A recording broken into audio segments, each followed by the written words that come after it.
when I made this ice water, the ice was solid. Now there's nothing, almost nothing. It's literally melting. That's how hot it is right now here.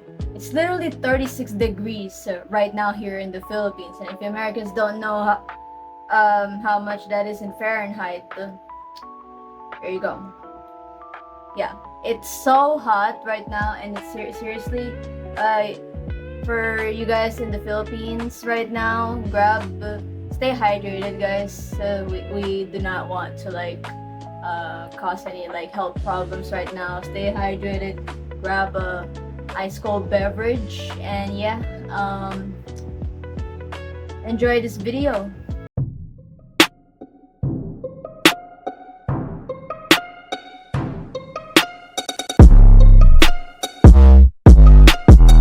Hey guys, this is Alex. Welcome back to a new video. I know I haven't been uploading in a while because I got a little busy, but yeah, I got more time in my hands now. So yeah, today we will be watching a video called "The Diagnosed Sociopath Explains Life Without Empathy, Guilt, or Remorse."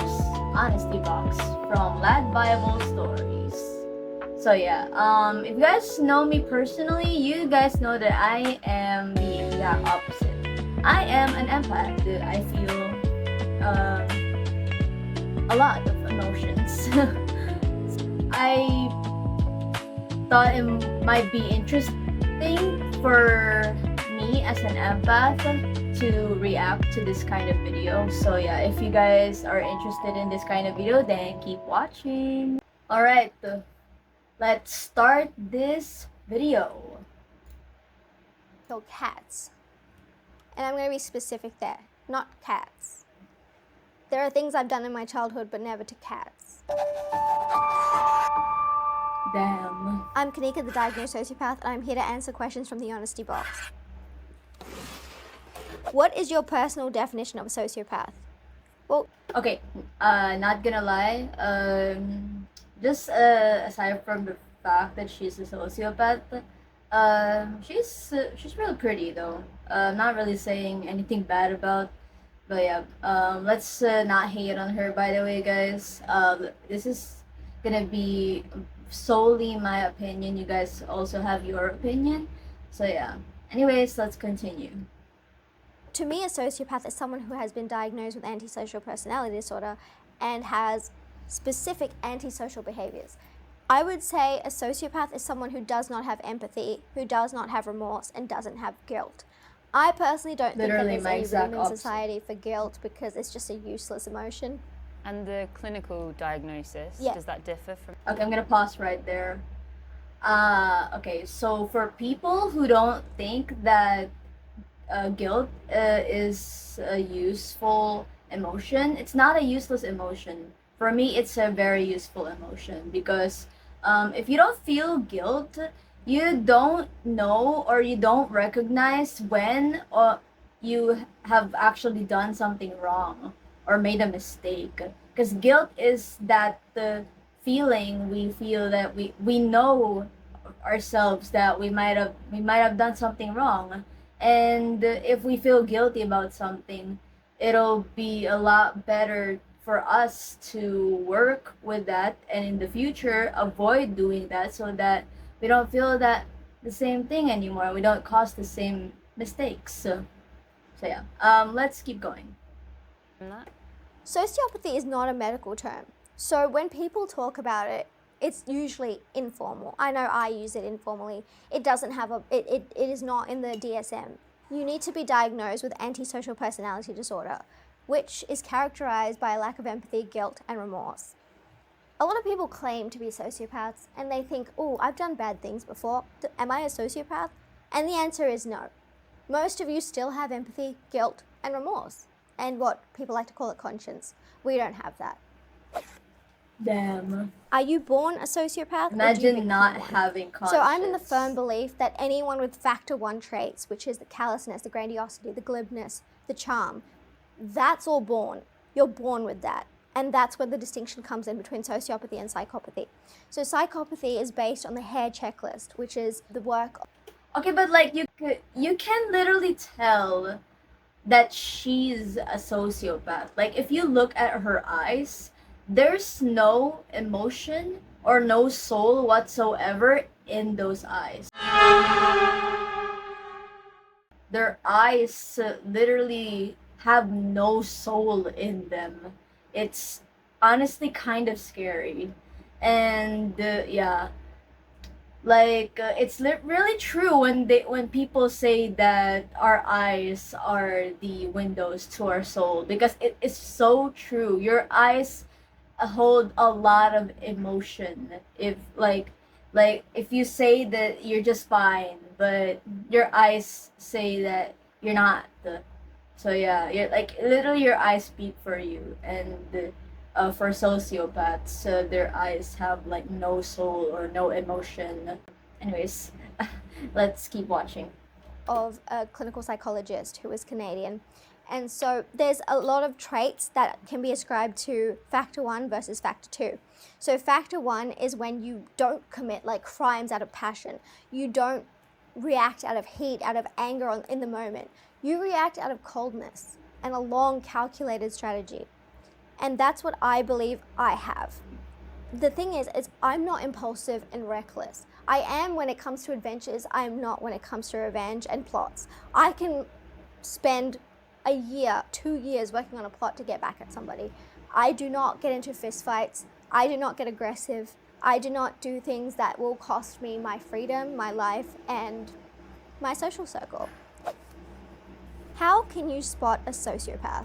I mean, at least she doesn't do anything that would like actually get her in real trouble. So at least she kind of has like, I guess if she has a remorse or like anything like that, I guess she has remorse for herself mostly.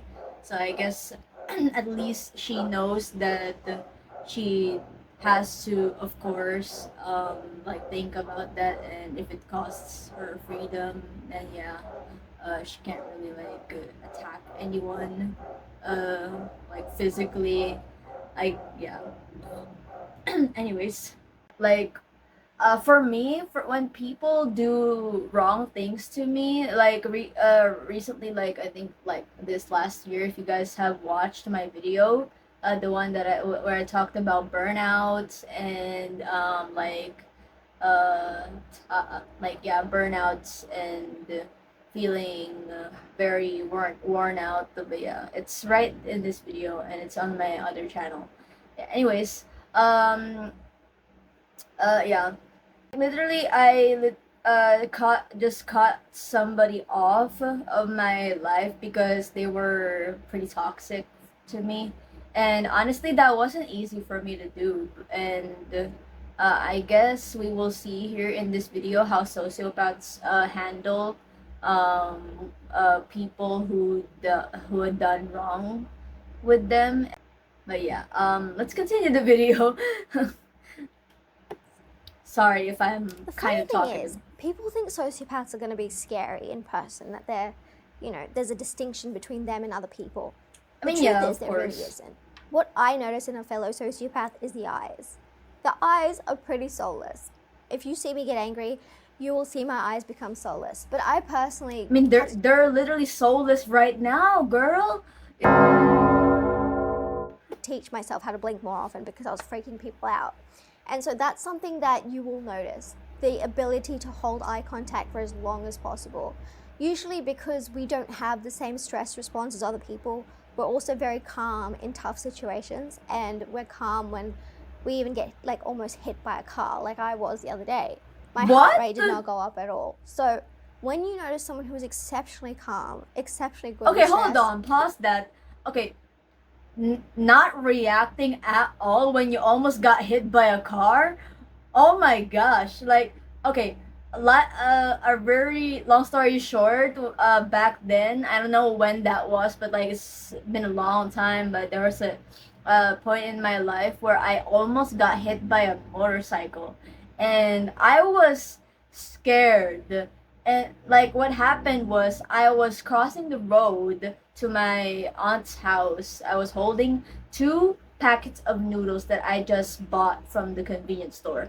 And when I was about to like cross, it was like kind of heavy traffic in that area, and it was like a rural area, so it's not really a highway, but it's like a really small, just a small road. But since like it's very busy, it's usually very busy there. There's usually a lot of heavy traffic in there, and I thought no one's going to like cross, so I crossed the road, and there was literally a motorcycle just came past by, and I stopped in the middle, and just so that the motorcycle hit me by my hand. So I accidentally like let go of the noodles. Uh yeah, and they were on the ground wasted. Honestly, I feel bad. Like even me, I just feel bad for wasting noodles. But yeah, and the fact that that literally gave me a lot of so much trauma, and the fact that I have a phobia of crossing roads now because of that. And it's interesting how people like her literally just shrug and like, like, yeah, it's just normal. I can't imagine being like that. It's highly likely that they could be a sociopath. Do you have friends? I'm a sociopath. I'm not like a serial killer, okay? Of course Yeah, I have mean, friends. of course, everyone Do you think I'm deserves like AI or friends. something? I have so many friends. I've had long-term friends. I've had people who I find to be disposable. And so I'll get rid of them when they stop having a use. But my real friends who are within the core, they get the best friendship imaginable. Like I will do anything for these people. But where you'll lose me is consistency. And so whoever falls off based on that, I understand. I'd be annoyed too. What do you look for in a friend? I like someone who is going to be loyal, who will not generally start fights or create a hierarchy within the friendship circle. I don't like hierarchies in those social settings. I need someone who is willing to be there for me at 2 a.m. like I'm there for them at 2 a.m. What percentage of the population? Okay, that's very understandable. I mean, I'm the same. I would want a friend that would be there for me and would always be there whenever I need, if ever I need them, like how I am for them. I mean, that's normal for us friends. And like what she said earlier, what did she said again? I don't like hierarchies. Oh yeah, we don't like hierarchies. Yeah, I agree with this as well. Like me and my friends, we're all just equals, and there's no one who's like the leader. There's none of that, because like I also don't believe in that sort of stuff, because like there are for like these friend groups who have like, oh yeah, this guy is usually the leader of the group, or this one is like whenever the leader's gone, and then they fill in the leader. For us, no, we're not. There are no leaders in the group. We're all just equals. So we could all be leaders. We could all just be members. We're all equal. Yeah. I agree with this, and I also don't like hierarchies when it comes to like friendship circles. All right, let's continue. I believe it's approximately 1 to 4% of the population Oh, what was the question? has ASPD. I believe it's approximately 1 to 4% of the population has ASPD, and I would say it's probably more than that, because women are very underrepresented, and that's probably because our acts are not usually violent because we are small. We don't have the same advantages of men in that domain. Is there an even gender split? No, absolutely not. Men are far more likely to be sociopathic. Men are far more likely to be psychopathic. Men are far more likely to be violent, to be aggressive, and to have the physical size in order to assert that dominance. Whereas women just don't have that. Best way of dealing with a sociopath. Okay, so this depends on whether you are dealing with a bad sociopath who you want to get rid of, versus someone you want to keep. So if you want to get rid of a sociopath, what you have to do is become exceptionally boring. We cannot tolerate it. We honestly cannot tolerate boredom. So the minute you start being less interesting to us, we'll lose. Like, we'll drop you. You could become very needy, very clingy, very dull, ugly, gain some weight. That sort of stuff will make us lose interest in you. We are so bored as a baseline. If you bore us even more, we're going to cut you real quick. Like, you'll be out of here in no time. When you say bored as a baseline, what do you mean? Take note of that, guys. So I get bored basically just existing. If you're trying to get rid of a toxic sociopath. Feel boredom in the way a child would, but I feel this like sense of restlessness or agitation when I'm not actively a part of something that's going to bring me success or bring me fun. So that's when I start spending wild amounts of money, going on trips I never planned earlier, just forgetting medications and deciding to stop taking them because it's inconvenient going to a pharmacy. That boredom really gets in your bones, and then you just have to do something about it. So it's already so bad. When you exacerbate it, of course we're going to get rid of you. Did you want to kill cats as a child? No, I don't think I've ever wanted to. Okay, that makes me think though, because like, for my friends out there, you guys know who exactly I'm going to be talking about here. I was thinking if they could actually be a sociopath, like the friend that I was talking about earlier, the one that well, my ex-friend now, the one that I just cut off from my life. But yeah, interesting. Okay, hold on, because that makes sense. Because that's the reason why we argued a lot. Because whenever they find anything like boring, it's like you literally have to keep them entertained, I guess, or like I guess interesting, anything interesting for them. So that makes me wonder uh if my ex-friend was actually a sociopath. But I don't know. Anyways, we'll continue. Kill cats. I adore cats. I have 4 Persian cats. So no, I've never wanted to kill cats. And I'm going to be specific there. Not cats. There are things I've done in my childhood, but never to cats. Ooh.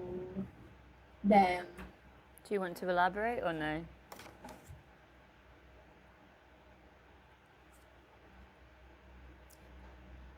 I was a very violent child. I didn't carry that out past approximately 12. And let's just say in India, when I visited, we visit every December. It's a lot easier to get around the law. It's a lot easier to get around even violence towards other people, towards animals. But it's never been cats. It never will be cats. I love cats so much. What Again, emotions I'm do a you sociopath. have? I'm not AI. I'm not a robot. I have all the emotions. Of course you. I just don't experience empathy, guilt, or Yeah. remorse. I think the strongest emotions I feel are rage. I mean, like, of Contempt. course. Contempt is probably the strongest feeling I have. Yeah. Disgust. Like, people could do the mildest thing and it will trigger disgust. Like, most of my actions are very controlled. They're very precise and planned out. But sometimes I do have a rage attack. I worry that one day it might go too far. What does a rage attack look like? So I've been told that it looks like the soul has left my body. My eyes look a lot darker. I have previously attempted to hurt someone with a knife. I pushed people down flights of stairs. And Oh my gosh. the rage attack is kind of like just irrational. Yo. You can't talk me out of it. Like, I need the time Y'all to calm down. Y'all sociopaths Because gotta if chill, anyone bro. is getting in the way of that, they're gonna be a Damn. casualty, unfortunately. Do you feel joy and happiness? Yes, I do. I do feel joy. I feel happiness. I feel happy for others if they are part of that call, because I see that as myself succeeding. I also do experience jealousy, and entitlement to an extent. So it's kind of like this baseline of boredom, and then anyone can do something like that I find offensive and it will trigger contempt, and then that'll mean they're out of my life. I know a child with this. What advice can you give me in terms of care? Well, firstly, no child has antisocial personality disorder. All they can have is callous, unemotional traits and conduct disorder, which I had. If you have a kid who is showing the kind of callous emotional traits that you would see in a sociopath, it's very important to take that child to the right sort of therapy early. Because even when I was 21, which is when I got diagnosed, my psychiatrist, he's a forensic psychiatrist, he mainly works with prisoners, he wasn't quick to give me my label because he thought, look, you're 21, your brain's still malleable, we can kind of do what we can to negate these qualities. But eventually he just realized that it was immutable in me. It was completely immutable. There was nothing that they could do to change that. All he could do was show me how bad the prisons were in order for me to not commit strong acts of violence. Damn. But yeah, no children can have this, and That's no some child therapy. is Like just a monster. imagine, like since she got diagnosed late, the kind of therapy she had was like mostly exposure therapy. I guess that's what they call it. Like her therapist literally brought her to a prison. It's like, if you do anything violent, this is what's going to happen to you. You're going to spend your life in this miserable place, with away from your family and friends, and you'd have no one to talk to. And again, she literally said, sociopaths can't handle boredom, and I could only imagine how bored prisoners can get because of how like literally have no one to talk to. I guess you can talk to your fellow inmates, but like you can't even talk to your friends or your family. I guess during visitation during visitation you can, but there are people who are in like solitary confinements or solitary prisons that they just completely isolated from everyone else, and because of how violent they got. Yeah, I guess that's a really that's actually a good way to like tell a sociopath, don't kill anyone. Do not unalive anyone, or you will face this. From childhood. Like, no child is like that. Like, even when I was 3, I mean, my mum used to call me a monster. Which I thought was like quite despicable to say to a 3-year-old. But yeah, why would you say that to a it is what it 3-year-old, is. bro? And you mentioned therapy. What is the, I guess, the purpose of that therapy? What's the kind of end goal? Therapy was, I don't think it was effective in, let's say, curing the sociopathy or psychopathy. I mean, I don't think It you can wasn't like cure that. that. It was more at this just point. managing the symptoms rather than treating them. Because the thing is with therapy, it can make you worse because it teaches you how to manipulate more effectively and which language to use to extract the most you can out of other people and still sound decent and humane while you're doing it. So I don't think therapy is necessarily effective, but it is nice to have someone who you can vent to who won't judge you, which is fun. Do sociopaths thrive in leadership positions?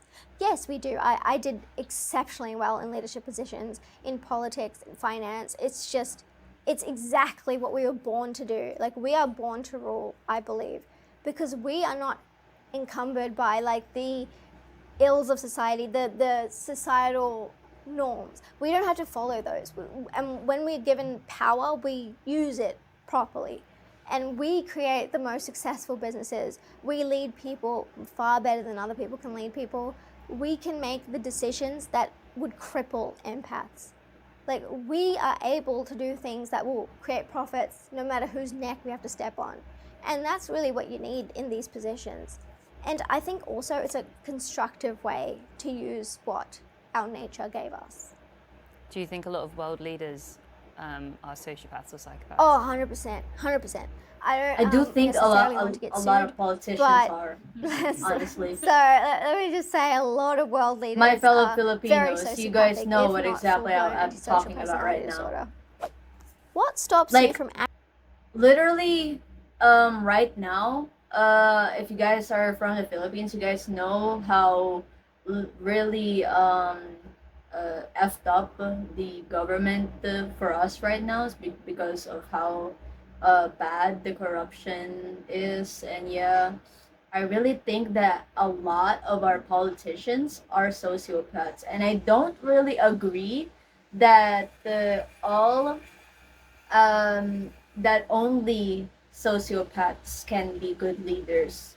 Like, I guess that's not what she really means, but she said that sociopaths are very outstanding and really good in the yeah, they're really good when it comes to like leading or leadership. I do think that we empaths can lead um, a lot.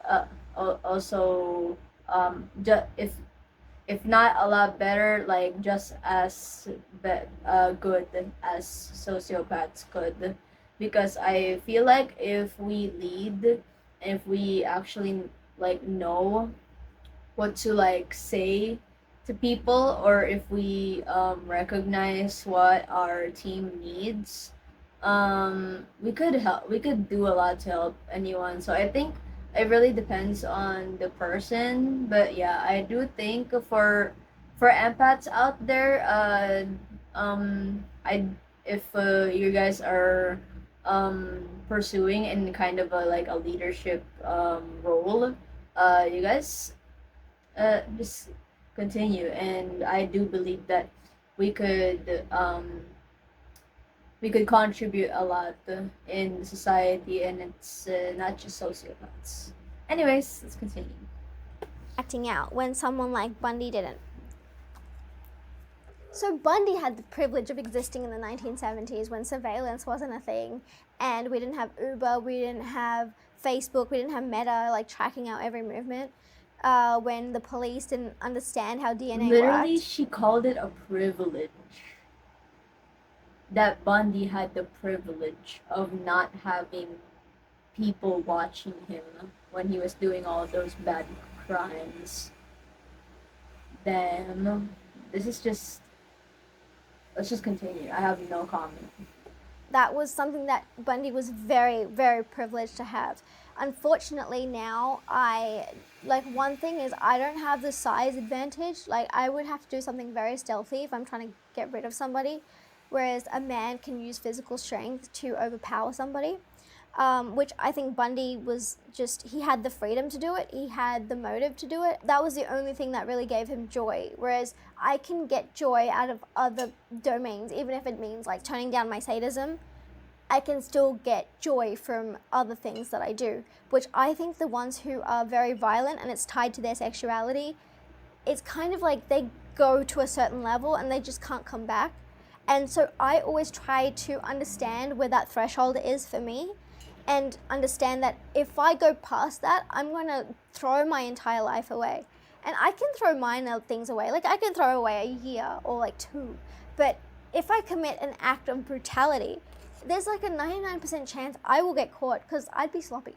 Like, Bundy himself was also sloppy, but a lot of them weren't. A lot of them were clean about what they did.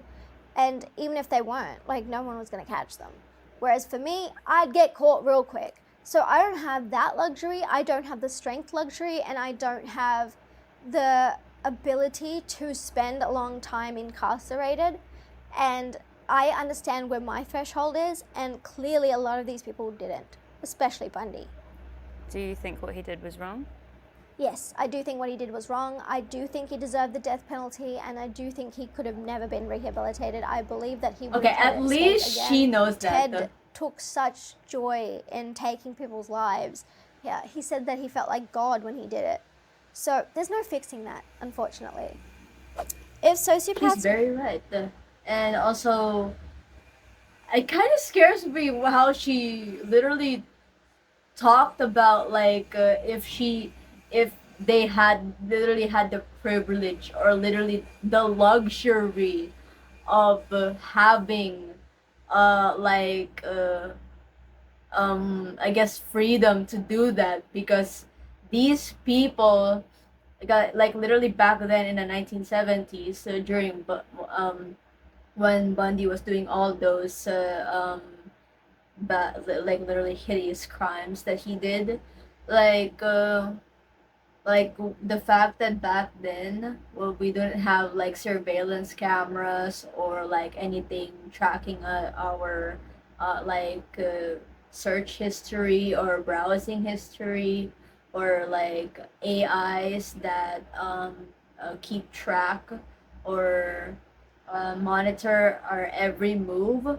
Like the fact that she said that, and she literally said that she could be sloppy about it and she will get caught. So it made me wonder, like, I'm glad that she literally said that what Bundy did was wrong, because it made me think that if she actually had the the luxury, like she said, or the privilege of actually having like strength, or being stealthy about it, or not getting caught, made me think that would she actually do it.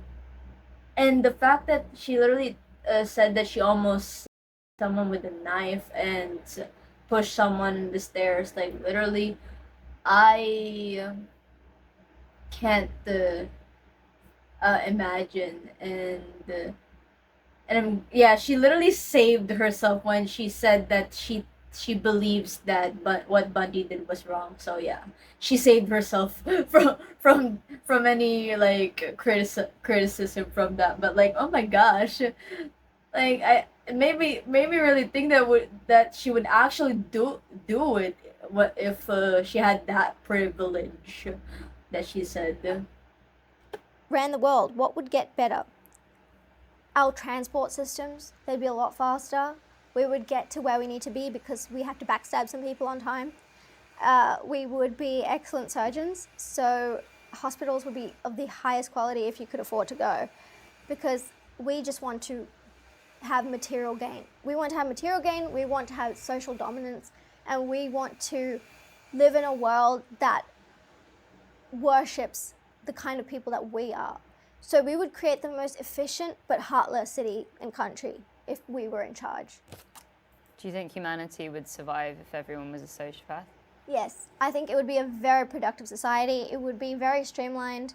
We would probably have more deaths, more murders, more violent crime. Then But our our whole budget, it would run pretty well because we have the control, we have the desire to take as much of that profit as we can. So with everybody trying to take it, you just have to level up. And so essentially you just get leveled up the entire way up. no. And by that time, if you've Okay, not no. been, Okay, let me stop her right there. Hey there, editor Alex here. I stopped this video because I noticed that I failed to answer the question here, but I do really think that our world would not be a better place if all of us are sociopaths, because obviously there would be more chaos and destruction and war. Anyways, continue. if your neck hasn't been stepped on, I mean, you'd feel pretty good about yourself. And it would be so efficient. It would be so just like bliss. But people are too worried about hurting other people's emotions and using the correct words to describe people, making everyone feel included, and it's just a waste of time. Do you wish you were different? Damn, it's really No.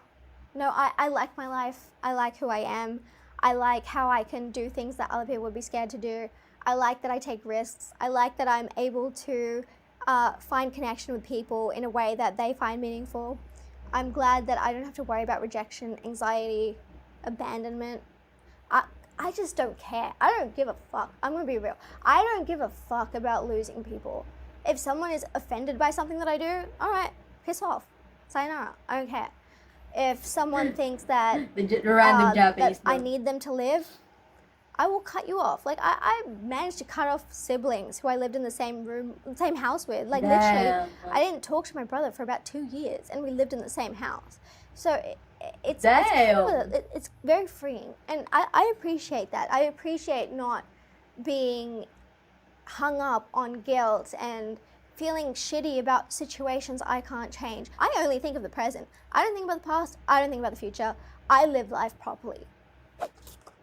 Okay, I'm kind of the same way when she said that we live in live in the present. I always look at the present and never look into the future so much because it could cause anxiety for a lot of people. I mean, at least for me.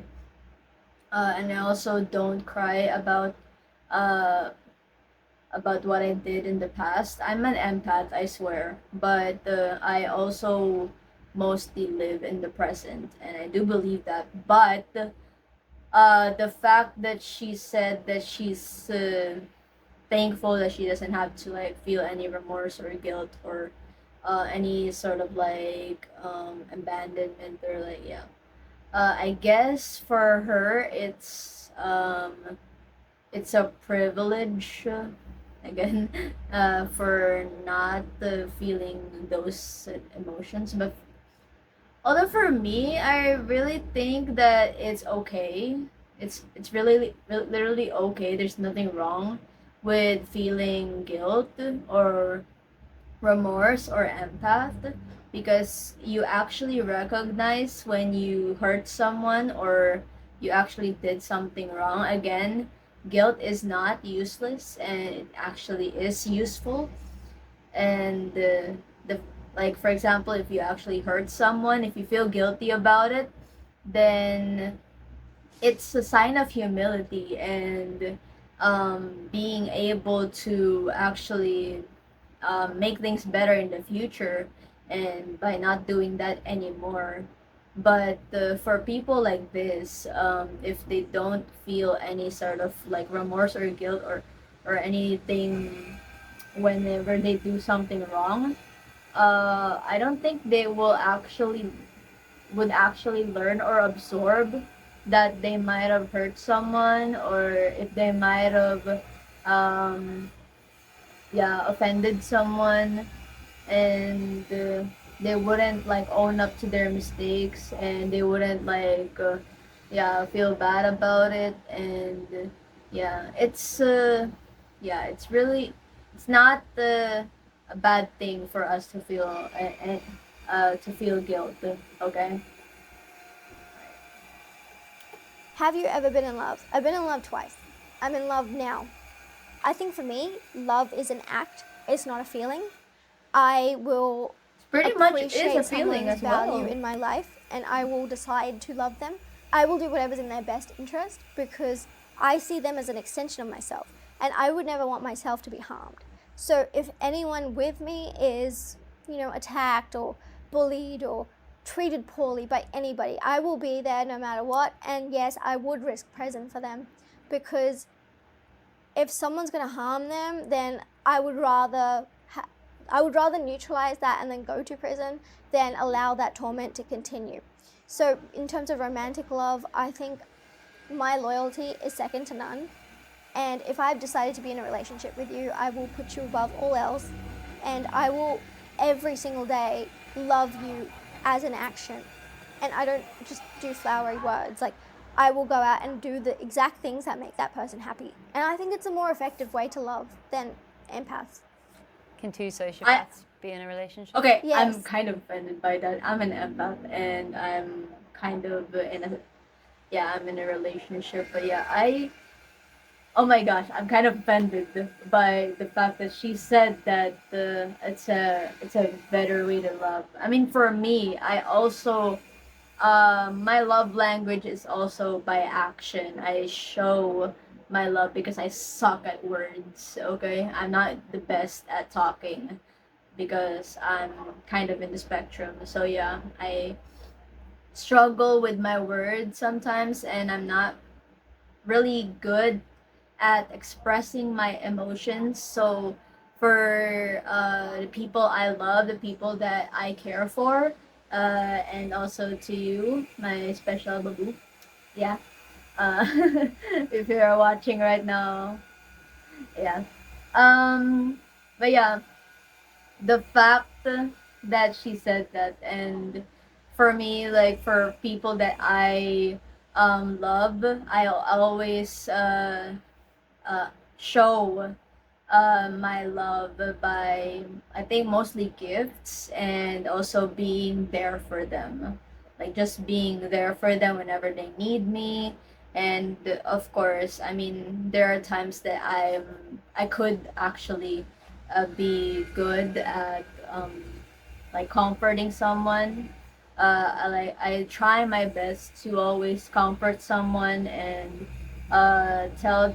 I would also compliment you if you did anything, if you did something good, or if you simply just look good today. Yeah, and yeah, that's how I love people. So yeah. Um, anyways, let's continue.